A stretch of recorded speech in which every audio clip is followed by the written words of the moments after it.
سال نو مبارک. خیلی دراماتیک شد. آقا من حاضرم شرط ببندم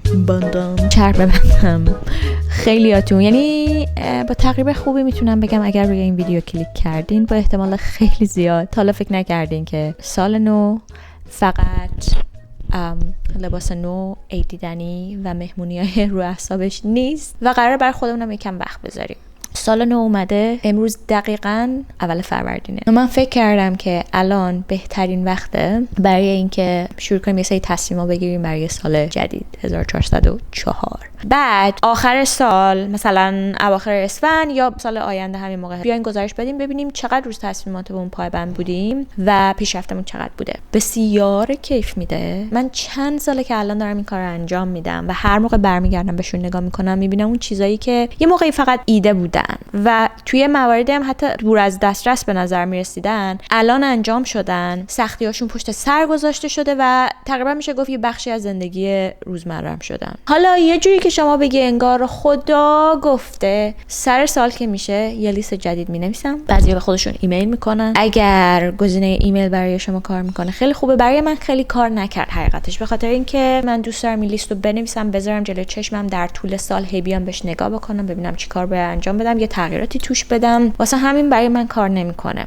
ولی اگه برای شما کار میکنه اتفاقا به نظرم خیلی سورپرایز باحالیه. آخر سال یه ایمیل براتون میاد بوم کیه خود گذاشتم این لیست رو نوشتم این کارا رو می‌خواستم انجام بدم. برای اکثر آدما تصمیم گیری سال بعد و نوشتن یه برنامه درست واقعا مشکل. دلیلش همون سردرگمیه که بالاخره کم یا زیاد هممون باش مواجهیم. حالا بعضی از آدما باش رو در رو میشن و علیرغم اون پیش میرن، ولی بعضیامون هم اینقدر در مقابل خواسته هامون و نیازامون که خب بالاخره کم هم نیستن احساس ناتوانی میکنیم که عملا فلج میشیم و نمیتونیم دقیق و واضح فکر بکنیم. این میشه که سال بعد از سال میگذره، به هدفمون نمیرسیم و این استرس و نگرانی از اون آینده‌ای که نامعلومه اون از یه طرف، بعد اون حسرتی که میکشیم، اون غم خیلی عمیقی که داریم از نرسیدن به خواسته هامون تو گذشته، اینا رو هم تلمبار میشه، هی ما رو سنگین‌تر میکنه، بیشتر پایین میکشه. این میشه یه دور باطل. یعنی توی چاه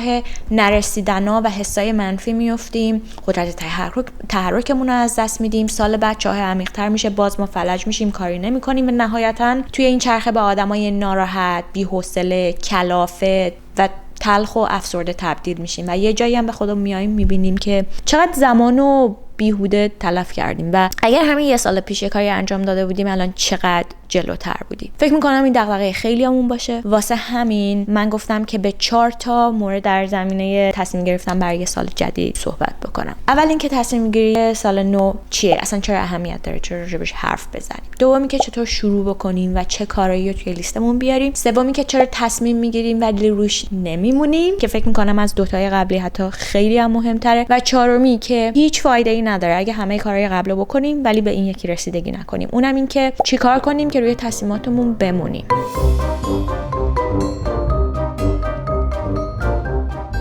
ببین ما همه یه سری خواسته هایی تو زندگیمون داریم. حالا یکی دنبال خوب شدن حالشه، یکی یه کار بهتر میخواد، یکی دنبال عشق میگرده، یکی ماشین میخواد، یکی توانایی و مهارتی نمیدونم مثلا برنامه‌نویسی یا نجاری یا حتی سفر به یه جای خاصی یا اصلا هیچ کدوم از اینا نباشه، مثلا فقط کار کنم پول پس انداز بکنم برای یه هدفی توی آینده. ولی همه ما آدما بالاخره یه چیزی میخوان. حالا این خواسته های ما 2 حالت دارن. بعضیاشون در حد رویا، در حد ایده، در حد خیال میمونن ولی بعضیاشون تبدیل به هدف میشن. و تفاوت آدمای موفق با بقیه اینه که آدمای موفق خواسته هاشون رو از حالت همون ایده و خیال تبدیل به هدف میکنن. به عبارتی برای رسیدن به اون خواسته هایی که دارن تصمیم میگیرن که چه کاری رو کی انجام بدن و دیگه بهش میچسبن. در حالی که اکثر ما آدما خواسته هامون در حد همون رویا و خیال باقی میمونن. مسئله اینجاست که ما بلد نیستیم روشن فکر بکنیم و درست تصمیم گیری بکنیم که حالا جلوتر کامل توضیح میدم. پس تنظیم یه برنامه سالیانه بر اساس تصمیمات جدیدمون شاید بگم مهمترین کاریه که ما باید قبل از ورود به سال جدید یا همون روزای اول انجام بدیم. حالا چرا این کار برامون خوبه؟ اول اینکه مسیر رو برامون مشخص میکنه. ببین این خیلی ساده است که من صبح پاشم برم سر کلاس یا سر کار، بعد برگردم بیام خونه یه چیزی بخورم، یه وقتی حالا با بقیه توی خونه صحبت بکنم، یا وقتی رو گوشی بگذرونم، یا روی درسام، کارهای خونه، و حالا نهایتا اگه آخر هفته باشه مهمونی چیزی باشه و دیگه به هیچ کار دیگه ای نرسم. پس همون اول سال من باید مشخص کنم یه کارایی که در طول یک سال، یعنی 365 روز آینده باید و میخوام انجام بدم که به خواسته هام برسم. دوم این که تصمیمای جدید به ما حس کنترل میدن. مثلا وقتی تصمیم میگیری که روزی چه میدونم 5 دقیقه 10 دقیقه ربع ساعت پیاده روی کنی یا ربع ساعت کمتر وقت روی گوشی بگذرونی و به جاش مثلا روی کار دیگه‌ای که خیلی برات اهمیت داره بیشتر متمرکز بشی و بعد واقعا هم بری انجامش بدی، یه جوری ما داریم به خودمون ثابت میکنیم که میتونیم زندگیمون رو بهتر کنیم، یعنی توی دست خودمه. بعد توی این پروسه تصمیم گیری ما میفهمیم چقدر توان داریم، یعنی من اگر این خواسته رو دارم پس باید طبیعتا خودم یه کاری براش بکنم و بهش برسم دیگه. اینه که مسئولیت تصمیممو به عهده میگیرم. وقتی هدفمون رو برای مدت مشخص دنبال میکنیم و میبینیم داره جواب میده، حس میکنیم قوی تریم، اعتماد به نفسمون میره بالا و از اون مهمتر انگیزه میگیریم. یعنی اون کارهای کوچیکی که به ثمر میرسونیم نهایتا به ما انگیزه میدن که میتونیم کارهای بزرگتری انجام بدیم. دیگه این که تصمیمای جدید حال و هوامون رو عوض میکنن. مثلا من 2 سال پیش شروع کردم شبا زودتر بخوابم. باید صبح به هر حال سر یه ساعت مشخص بیدار میشدم. باید صبح ساعت 6:30 پا میشدم میرفتم، یعنی 6 بیدار میشدم که 6:30 از خونه برم بیرون که به کارم برسم، چون خیلی مسیر زیادی باید رانندگی میکردم. حالا اگه شب دیرتر میخوابیدم میزان خوابم کمتر میشد. این بود که به این نتیجه رسیدم آقا من بیام یه ذره زودتر بخوابم، حالا یه هفته این کارو انجام بدم و واقعا بعد از یه هفته صبح اینقدر راحت از خواب بیدار میشدم. حالا این به کنار، انرژیم بیشتر بود، کمترم قور میزنم. به نظرم واقعا یکی از بهترین تصمیمایی بود که توی زندگیم گرفتم. تصمیم‌ها میتونن همینقدر کوچیک باشن ولی اون تاثیراتی که توی زندگیمون میذارن، تو حال و هوامون میذارن، خیلی زیاده. یه چیز دیگه ای که مهمه اینه که این لیست کمک میکنه که روی هدفمون فوکوس بمونیم. یعنی میخوام بگم به محض اینکه ما یه تصمیم جدید میگیریم، یعنی ابر و باد و مه و خورشید و فلک همه جمع میشن دست به دست هم که ما هیچ کاری انجام ندیم و توی روزمره‌مون گم بشیم و خیلی هم سریع یادمون بره که از زندگی چی میخواستیم. ولی وقتی این لیست تصمیماتمون رو جلو چشممون بذاریم، قشنگ یادمون میاد که روز 28 اسفند، روز اول فروردین، من چه قولی به خودم دادم و نهایتاً هم تصمیمای اول سال جدید همیشه خیلی جذابه. یعنی ببین به لحاظ روانی کلا ما آدما اینجوریم که دنبال فرصت جدیدی، یعنی همه چی رو میخوایم از نو شروع بکنیم. دوست داریم باور کنیم که اون شکست قبلی که خوردیم ما رو تعریف نمیکنه و خب اینم میدونی هممون ناخودآگاه انجام میدیم. یعنی حتی آدمای موفق هم این کار رو انجام میدن، چه بسا اونا بیشتر، چون که اونا 100 بار زمین خوردن و هی پا شدن و از نو شروع کردن و اونا اتفاقا اینو بهتر بلدن. موفقیت هم چیز یه شبه‌ای نیست، اتفاقی هم نیست، واقعا به یه لولی از مسئولیت پذیری احتیاج داره و اینکه من خودم عامل باشم، زمین بخورم، سرسخت باشم، باز پاشم، از شنبه شروع کنم، از نو شروع کنم. اینی که ما دنبال یه شروع جدیدی میگردیم که اون تلاش قبلی که انجام دادیم ما قشنگ پشت سر گذاشته فرض بکنیم، اصلا عجیب نیست، بدم نیست، چه بسا خیلی هم انگیزه بخشه. هدفمون هم واقعا لازم نیست بزرگ باشه، همین که تصمیم بگیریم که یه تغییر کوچیک بدیم توی زندگیمون، بعد آخر سال میفهمیم چقدر حال و هوامون عوض شده و تازه اگر با هم این کارو بکنیم که به نظرم میتونیم همدیگه رو تشویق هم بکنیم. توی کامنت ها میتونین بنویسین و آخر سال آینده بیاین نگاه بکنین ببینین چی گفتیم.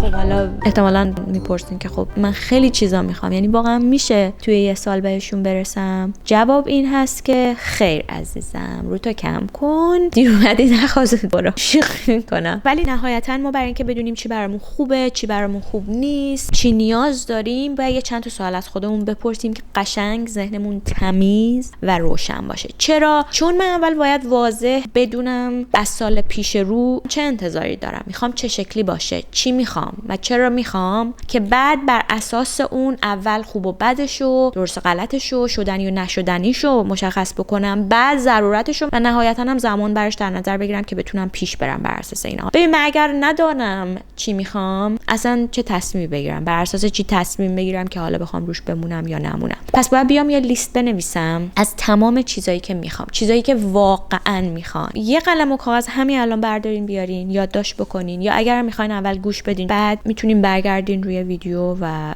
دوباره همینا رو تک به تک مرور بکنین. ولی اول باید بشینین دقیق با خودتون صحبت بکنین، با خودتون هم رو درواسی نکنین. هر چیزی که به ذهنتون میرسه که واقعا براتون دغدغه است، اینو روی کاغذ بیارین. اصلا ولی با خودمون باید صادق باشیم و هر چقدر به نظر مسخره برسه کسی قرار نیست اینا رو بخونه. این برای اینکه بدونیم خودمون چی کاریم، چی میخوان. حالا بیاین یه لیست خیالی بنویسیم.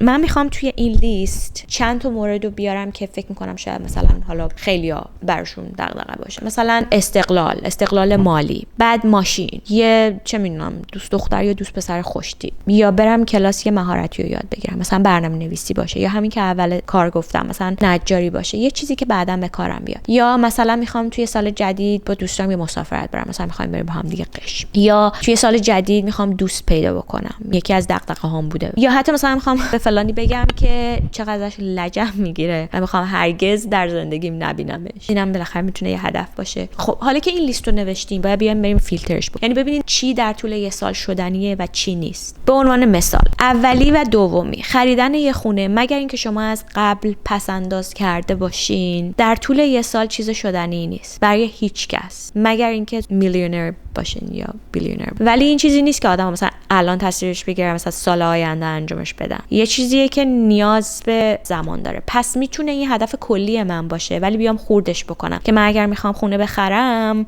توی سال جدید فلان قدر پس انداز بکنم. پس این توی یک سال نشدنیه، من از لیست خطش میزنم. دومی، ماشین میخوام بخرم. ماشین خریدنم مثل خونه خریدن، حالا به اندازه خونه خریدن پول نیاز نداری، بالاخره برای ماشین یه مقدار پول نیاز داری. شاید هدفت نمیتونه این باشه که امسال یه ماشین بخری، ولی میتونی تصمیم بگیری که امسال یه مقدار پول ذخیره بکنم که بتونم با این پول ماشین بخرم. بعد دوست جدید پیدا کنم. این یه کار شدنیه، یعنی من میتونم توی 365 روز آینده یک یا چند تا دوست جدید پیدا بکنم. پس این توی لیستم میمونه. یا اینکه برای اولین بار بدون خانواده‌ام با دوستان میخوام برم مسافرت. این یه چیز شدنیه در طول یه سال. حالا اینا رو یادداشت میکنیم و اون چیزایی که در طول یه سال نشدنیان خطشون میزنیم یا میذاریمشون توی یه لیست دیگه، ولی توی لیست امسالمون نیست. حالا مورد دوم، باید بریم ببینیم اینو چقدر ضرورت دارن و زندگی من بهشون توی سال جدید چقدر وابسته است. چرا این سوالو باید حتما از خودمون بپرسیم؟ چون چیزی که به درد 365 روز بعدی شما نمیخوره رسما وقت، انرژی و پول شما رو هدر میده و نهایتا به خاطر همین ضروری نبودنش به مرور زمان انگیزتون رو از دست میدین، پشتتون سرد میشه، رهاش میکنین. به نظر من این بزرگترین مشکل آدماست توی ول کردن تلاش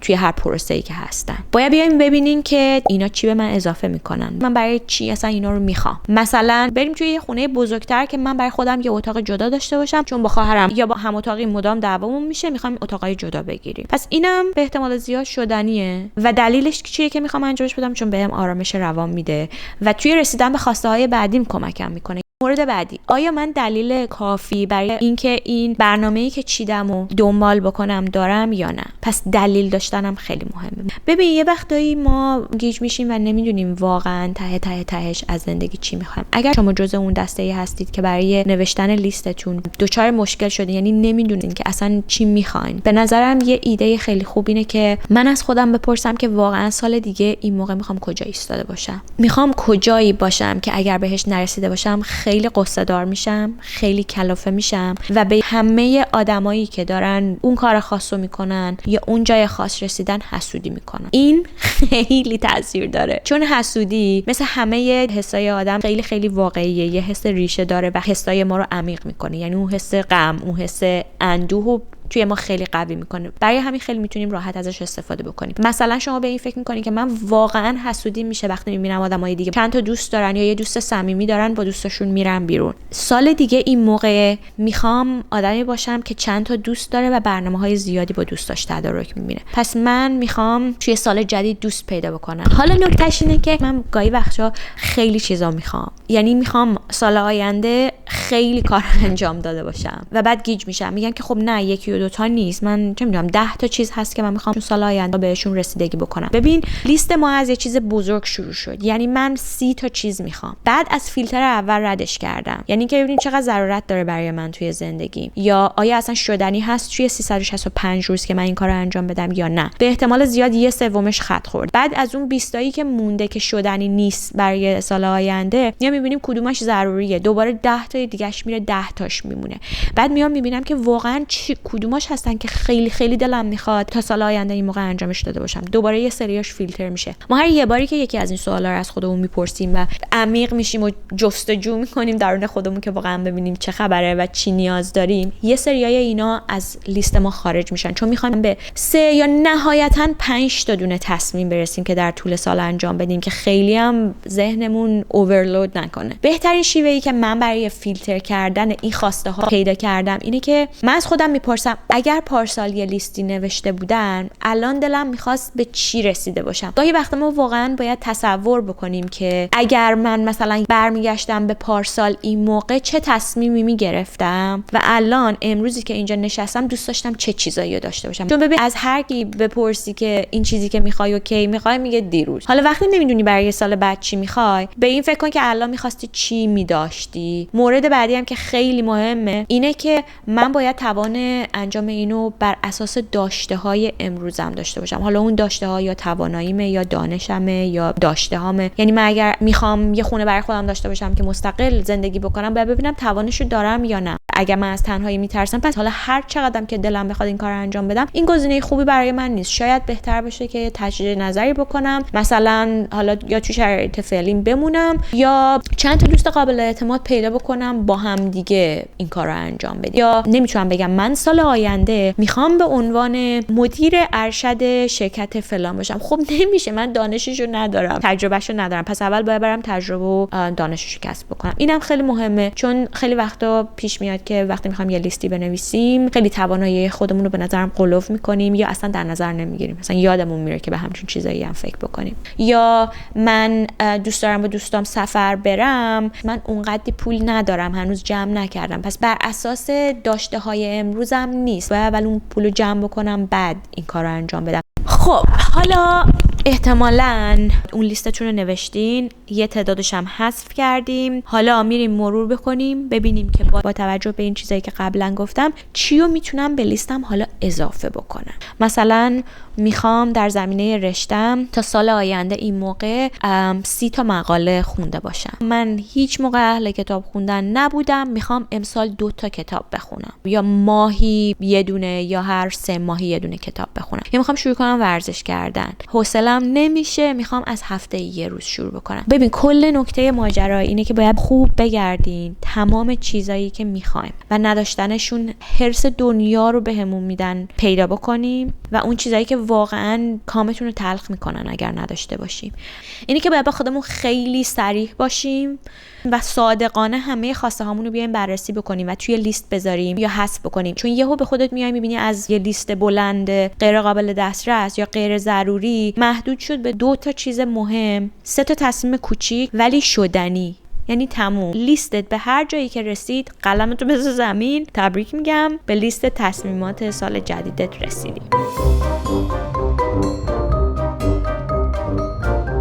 اکثر ما یا نمیدونیم چی میخوام یا اگر میدونیم چی میخوایم به برنامه هامون وفادار نمیمونیم. یعنی اون تصمیم رو میگیریم و هدف رو میچینیم ولی بهش نمیچسبیم. بعد این پشت گوش انداختنش ما رو واقعا از هدفمون دور میکنه یا در بهترین حالتش استرس بهمون میده. یعنی من در مسیر هدفم هستم ولی اینقدر استرس میکشم، همش میگم باید فلان کارو انجام میدادم انجام ندادم، من به هیچ دردی نمیخورم، نگاه کن من هر تصمیمی میگیرم روش نمیمونم و هی استرس میکشیم بی خودی. یه ضرب المثلی هست میگه که فقط وقتی دشمن رو شناختی میتونی باش مقابله بکن. پس ما اول باید بیایم اون چرایی نچسبیدن به تصمیماتمون پیدا بکنیم، بعد میتونیم یه راه حلی براش پیدا بکنیم. خب مورد اول این که حالا ما این لیست رو چیدیم، میخوایم هم دنبالش بکنیم. ولی به احتمال خیلی زیاد سابقه و تجربه تصمیم گیری و رها کردنشو داریم، به خودمون اعتماد نداریم. ببین، داشتن انرژی و ایده خیلی توی مسیر تصمیم گیری مهمه، ولی وقتی تصمیم رو گرفتیم دیگه این ور خطیم، دیگه انرژی و ایده جواب نمیده و به جاشون چیزی که لازمه انضباط و صبوری و آدمایی که اینا رو ندارن محکوم به شکستن. پس عدم صبوری به نظر من بزرگترین مشکلیه که ما داریم. من کلا اضطراب دارم، به فرض نمیتونم صبر کنم، بی‌طاقت میشم. پس مشکلم این نیست که نمیتونم تصمیم بگیرم یا تصمیمام درست نیستن. تصمیم درسته، منتها باید بیام روی مهارت صبوریم کار بکنم که توی مسیر کلافه نشم. دوم این که ممکنه هدفم با تواناییام جور در نمیاد و دلیل کنار گذاشتن یا دنبال نکردن هدفم اینه. یعنی من از خودم انتظاراتی دارم که با تواناییام متناسب نیستن. ببین، هدفهای زیادی بزرگ هیچ موقع انجام نمیشن. حالا ما هر چقدر بخوایم به خودمون دروغ بگیم، اون ته ذهنمون میدونیم که من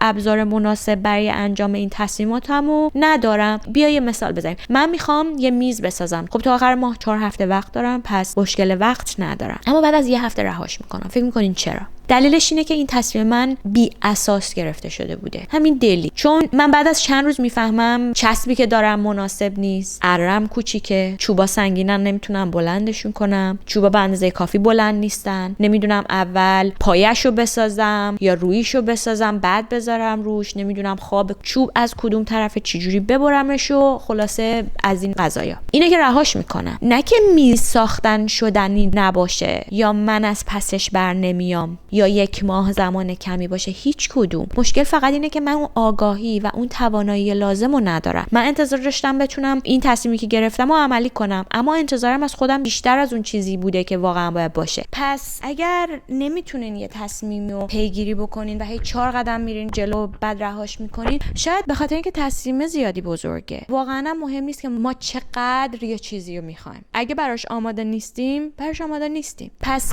آماده سازی برای رسیدن به اون هدف باید باشه تصمیم امسال من. مثلا من اگر میخوام دوست جدید پیدا کنم ولی اضطراب دارم یا همیشه خراب میکنم، اونجوری که میخوام نمیشه، شاید اینو باید بذارم هدف سال آیندهم و امسال به جاش روی مهارت برقراری ارتباطم تمرکز کنم. تصمیم بگیرم 3 تا کتاب بخونم، کلاس برم، امسال فقط تمرین بکنم. پس انتظارات نامتناسب با توانایی‌ها یه دلیل دیگه است که منو میرسونه به مورد بعدی. انتظارات نامتناسب با زمانه. ببین، من وقتی از زمان ایده غیر واقع بینانه دارم و اصلا توی پروسه تصمیم گیری مد نظرش قرار نمیدم، زود توی مسیر از پا میافتم. یعنی مثلا میخوام رانندگی یاد بگیرم امسال و سال آینده این شوماخر رانندگی کنم. این یعنی که من نمیدونم که مهم نیست چقدر من تلاش کنم، اینجا این زمانه که عامل اصلی تعیین کننده است. یعنی من باید 500 ساعت رانندگی کنم تا بتونم راحت و با اعتماد به نفس رانندگی کنم. حالا اگه قراره امروز مثلا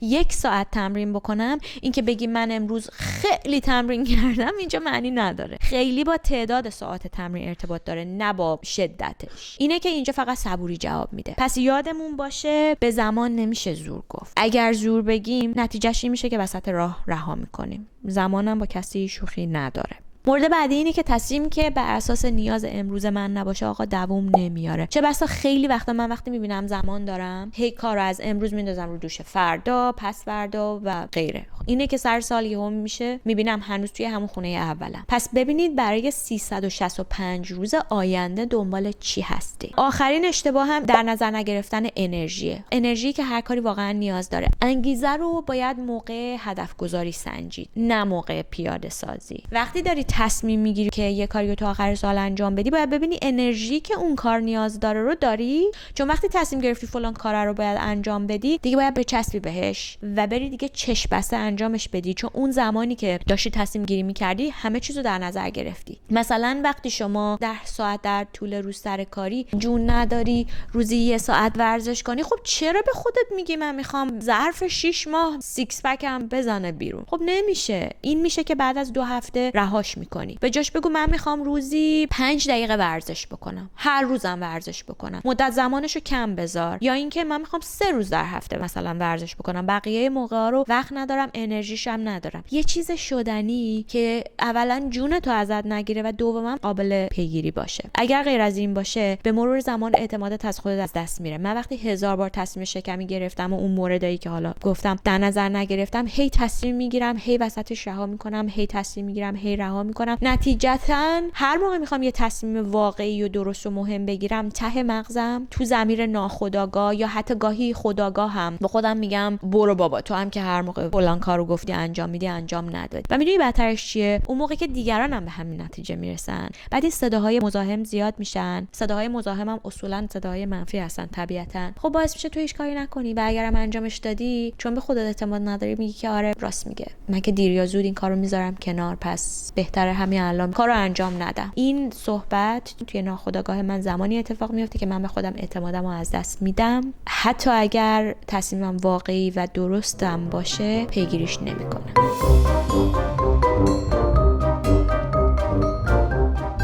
خب حالا که چرایی روی تصمیماتمون نموندن و میدونیم، چی کار کنیم روشون بمونیم؟ ببین، اولین قدم اینه که ما اعتمادمون رو به خودمون به دست بیاریم. کاری که من میخوام پیشنهاد بدم اینه که یه لیست خیلی کوچیکی بنویسیم بر اساس کارهایی که من میتونم انجام بدم و لیست این تصمیمات رو بذاریم جلوی چشممون و کوچولو کوچولو بهشون برسیم. ولی من اول باید ببینم که سالای قبل کجاها کم گذاشتم و بگردم اونو تصحیح کنم. در نظر بگیرم اینکه مثلا پارسال چی کار من میتونستم بکنم که امسال جایی که میخوام باشم اما اون کارو نکردم. این میشه مهندسی معکوس کردن. یعنی من اول میگم چرا نکردم اون کارو، توی کدوم یکی از گروه‌های بالا جا میشد. یعنی مثلا زمانی که براش در نظر گرفتم غیر منطقی بود، فکر میکردم میخوام فلان کارو بکنم ولی در حقیقت واقعا نمیخواستم. مثلا من به خودم میگم من از کارم خوشم نمیاد ولی ته دلم خیلی هم ازش بدم نمیاد. پس من وقتی بفهمم اول چرا پارسال اقدام نکردم یا اگر اقدام کردم کجا کم گذاشتم، من وقتی اینا رو بفهمم خیلی راحت با اون الگوهای اشتباه تصمیم گیریم مواجه میشم. من سال قبل میتونستم بگردم یه کار بهتر پیدا بکنم ولی انجامش ندادم چون حسم فلان بود، انجامش ندادم چون وقت کافی براش نذاشتم، انجامش ندادم چون انرژی کافی براش نذاشتم، انجامش ندادم چون در توانم نبود. باید ببینید توی کدوم یکی از اون گروه‌های بالا جا می‌شده. جاهایی که سال قبل کم گذاشتی بگردی پیدا بکنی. وقتی که ببینید مثلا 4 تا چیزو می‌خواستی، 5 تا چیزو می‌خواستی، به هیچ کدوم از اینا توی این سال گذشته نرسیدی و دلیلشو از خودت بپرسی و یادداشت بکنی، الگوهات میاد دستت، میفهمی من نمیتونم زمانو در نظر بگیرم. من تصمیم گیری می‌کنم، به این فکر نمی‌کنم که من روزی 1 ساعت فقط میتونم برای این کار زمان بذارم، در صورتی که اگر این کار قرار بود شدنی باشه من باید روزی 3 ساعت براش وقت میذاشتم. وقتی این الگوهای تصمیم گیری غلط رو توی خودت پیدا بکنی، تصمیمایی که امسال میگیری واقعی تر میشه. یه کاری رو میخواستم انجام بدم که روزی 3 ساعت براش وقت میذاشتم، در صورتی که من واقعا در طول یه شبانه روز نیم ساعت براش وقت دارم. پس امسال هدفی میذارم که بیش از نیم ساعت از من زمان نگیره. پس چی شد؟ من تصمیم گرفتم که روش بمونم. مورد بعد این که با تصمیمای کوچولو شروع بکنم. مثلا هر روز 1 لیوان آب بیشتر بخورم، یا شبا مثلا 5 دقیقه کتاب بخونم، یا هر شب ساعت 10 که شد گوشیو میذارم کنار، دیگه روی گوشی زمان صرف نمیکنم. امسال به نظرم بهترین وقته که بذاریم روی تصمیمای کوچیک گرفتن. هدف بزرگ امسالمونو این بذاریم که اعتماد خودمون رو جلب بکنیم. بهترین کارم اینه که شروعش با کارهای کوچیک و رو اعصاب باشه، چون همین کارهای خرده ریزه اگه اعصاب خورد کنه، اگر جمع و جور بکنین از دور و بر مغز و اعصابتون، یهو میبینی مثلا 50% حالت بهتر شده. بعد چه اتفاقی میفته؟ ذهنت برای کارهای بزرگتر آزاد میشه. سر یه سال یه مغز پاکیزه داری که سال دیگه این موقع توش جا بازه برای هدفهای بزرگتر. ببین، تصمیم کوچولو باشه، هر چی هم که میخواد باشه، ولی هر چی هست باید روش بمونیم. بر همینم میگم با هدفهای کوچولو شروع بکنیم. ببین، ما وقتی کوچیکیم والدینمون و معلمامون هستن که هی چک میکنن که آیا پیشرفت کردیم یا نه، ولی ما وقتی بزرگ میشیم خودمون هستیم که مسئولیتشو باید به عهده بگیریم. دیگه معلمی نیست بیاد من بگه که مشقاتو انجام دادی، مامانی نیست که بیاد به من بگه درسای فرداتو خوندی، فلان کارو انجام دادی. این خودمم که باید هی چک بکنم، پیگیری بکنم که چقدر پیشرفت کردم. چک کردن هفتگی خیلی خوبه، چون اگر دیدی در طول هفته مثلا می‌خواستی 5 روز یه کارو انجام بدی ولی فقط تونستی 2 روز انجامش بدی، هفته آینده هنوز وقت داری که بتونی جبرانش بکنی. به نظر من هفتگی باشه بهتره. بعدترم که راه افتادی میتونی بکنیش ماهیانه، اما هفتگی برای این خوبه که ما رو توی اون زون نگه میداره، بعد زودتر نتیجه رو میبینیم. من وقتی ببینم قرار بوده مثلا 5 روز در هفته فلان کارو انجام بدم و 2 بار انجامش دادم، پیشرفتمو به چشمم میبینم، میگم حالا درسته نتونستم 5 بار انجامش بدم ولی 2 بار انجامش دادم. من پارسال این موقع هرگز 2 بار در طول هفته این کارو انجام نمیدادم. اینه که هر کاری انجام میدین، حتی اگر کامل نباشه، حتی اگر عالی انجامش ندین، بازم کوتاه نیاین، بازم ناامید نشین. نه، تازه ما میدونیم میایم چیکار میکنیم، میگیم که ببین از 7 روز هفته تو فقط 5 روزش فلان کارو انجام دادی، 2 روزش انجام ندادی و هی تو سر مغز خودمون میزنیم و این افکار منفی و هی توی خودمون اکوش میکنیم. ببین چقدر این دوتا با هم دیگه تفاوت داره که من به خودم بگم از 7 روز هفته من 2 روزش انجام دادم، پارسال این موقع همچین کاری نمیکردم. برای ما مهم پیوستگیه. مهم اینه که این هفته یه کاری در راستای اون هدفی که گذاشتم بکنم. هفته آیندم یه قدمی بردارم. اصلا مهم نیست اگه کاری که انجام میدی کامل نباشه. مهم اینه که من یه تصمیمی گرفتم، میخوام به تصمیمم پایدار باشم. یادتونه وقتی بچه بودیم توی مدرسه معلممون بهمون ستاره میداد، میدونید چرا و چقدر این ذوق ما رو برانگیخته میکرد؟ مغز با عدد و رقم کار میکنه. وقتی میبینه تعداد فندقاش زیاد شد انگیزه میگیره. با حرف زدن انگیزه نمیاد. من هر چی هم بگم میتونم و میشه، مغز مدرک میخواد. اینه که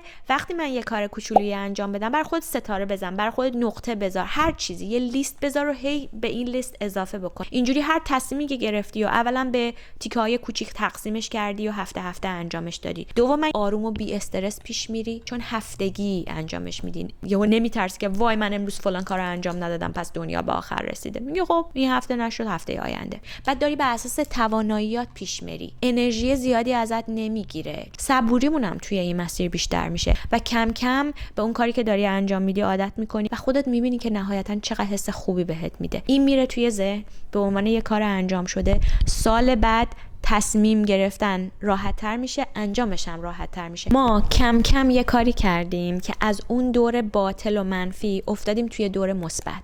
وقتی اولی انجام شد امیدوار میشم، انگیزه میگیرم، باور میکنم که دومی هم میشه، انرژیم بالاتر میره، هی به میزان موفقیتم تو تصمیماتم اضافه میشه و از این چرخه ناامیدی و غم در میایم. خوبی این لیستم اینه که ددلاین داره، یعنی چون تصمیماتمون برای سال بعد هست، خود به خود براش زمان گذاشتیم. محدود بودن زمانم همیشه توی پیشرفت تاثیر داره. توی این مورد خاص که ما داریم تصمیم برای یه سال میگیریم، به نظر من خوبیش اینه که بهمون یه جورایی میگه ببین 365 روز سال سریع میگذره ها، پس به قول اسپانیا بجم. ولی خب از اون طرفم به آدم امید میده که خب نگاه کن 365 روز فرصت داری برای رسیدن به همه این کارهایی که براشون برنامه چیدی و هر روز یه فرصت جدیده. گذشته رو بریز دور و بچسب به امروز. ولی نهایتاً هیچ زمانی بهتر از اول سال نیست که ما در ذهنمون رو باز کنیم و اون صداهای ناخواسته و مزاحم رو بریزیم کنار. از لابلای این همه فکر و درگیری ذهنی و ایده و اینا بگردیم اون چیزای مهم رو پیدا بکنیم و نهایتاً بر اساس اونا پیش بریم. اینم بگم هیچ چیزی به اندازه حرکت کردن، به اندازه توی مسیر افتادن و یه کاریو انجام دادن، حالا هر چقدرم کوچیک باشه، نمیتونه نگرانی و اضطراب و توی آدم از آن در بیاره. پس اگر میخوایم نه فقط به خواسته هامون که واقعا به آرامش خیال برسیم و از اون حسای منفی خلاص بشیم و نهایتاً به جای از کار انداختن خودمون مسئولیت پیشرفتمون رو به عهده بگیریم، امسال به این لیست تصمیمات سال جدید احتیاج داریم.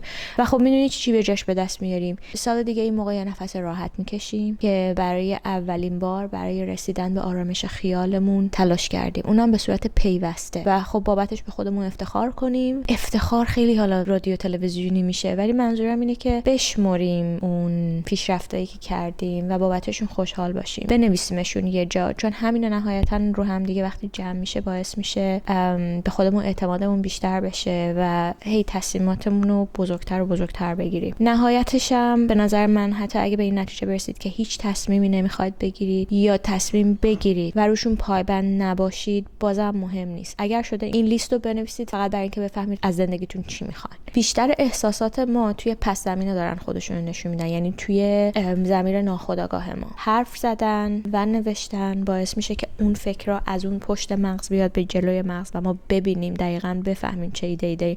نمیدونم، احتمالاً خیلی شاید تجربهش کرده باشین که با یه نفر وقتی صحبت میکنین حالتون خیلی بهتر میشه، با یه دوست مثلا، چون که ایده هاتون رو تا حالا خودتون نمیدونستین. این لیست هم کمک میکنه که ما خودمون رو بیشتر بشناسیم و ایده های خودمون رو راجع به زندگی، این که مثلا چی میخوام اصلا، یا اصلا میخوام این سال جدید چه شکلی باشه، 365 روز آیندم چه شکلی باشه. برای اینم که شده این لیست رو بنویسین. پس قلم کاغذ رو بردارین و همین الان برگردید به اول ویدیو، همه چیزایی که گفتم مد نظر قرار بدین و یه لیست بنویسین، یادداشت بردارین. این کار رو اگه با هم شروع بکنیم به نظرم خیلی بهتره، میتونیم همدیگه رو تشویق بکنیم و آمار بگیریم سال آینده. این موقع خدا رو چه دیدی شاید امسال، یعنی سال 1404 بهترین سالمون شد.